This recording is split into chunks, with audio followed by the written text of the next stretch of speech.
جب مسلمان بدر کے میدان میں پہنچے نا تو کافر پہلے پہنچ گئے تھے. اب جب مسلمان آئے تو مسلمانوں کو جو جگہ ملی نا وہ ریتیلی زمین تھی, پیر بھی دھنس رہے تھے, پانی بھی نہیں تھا.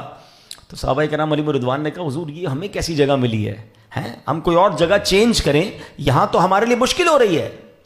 اللہ اکبر. اللہ کریم نے بدر کی لڑائی سے پہلے بارش بھیجی, اس بارش نے جنگ کا نقشہ ہی بدل دیا.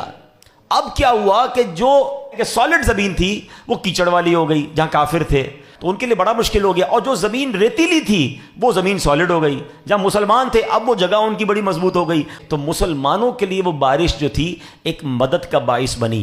مسلمان کتنے تھے بدر کے میدان میں؟ 313. وہ 1000 سے زیادہ تھے.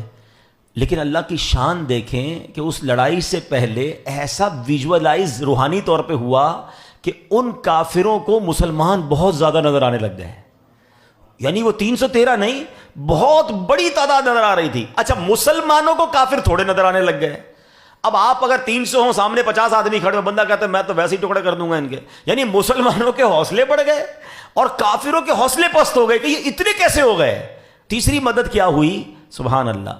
اللہ کی شان دیکھیں, قرآن کہتا ہے کہ مسلمانوں کو پر اس وقت اونگ طاری کر دی گئی. جتنے لشکر کے لوگ تھے سب سو گئے. یہ کیا تھا؟ ایک ایسی رحمت تھی, سب سو گئے. لیکن جب وہ بیدار ہوئے تو سب کے سب تگڑے ہو چکے تھے. وہ کہتے ہیں نا کمپیوٹر ری سٹارٹ ہو جاتا ہے, جب بندہ سو کے اٹھتا ہے سارا دماغ فریش ہو جاتا ہے. دوبارہ اللہ پاک نے ان کو یہ طاقت دے دی. میرے آقا علیہ الصلوۃ والسلام اور مسلمانوں پر اللہ کی کیسی مدد آئی. علماء کہتے ہیں کہ اگر آج بھی بدر اور حنین والا ایمان آ جائے نا اور اللہ پر بھروسہ آ جائے تو آج بھی فرشتے مدد کو آ سکتے ہیں.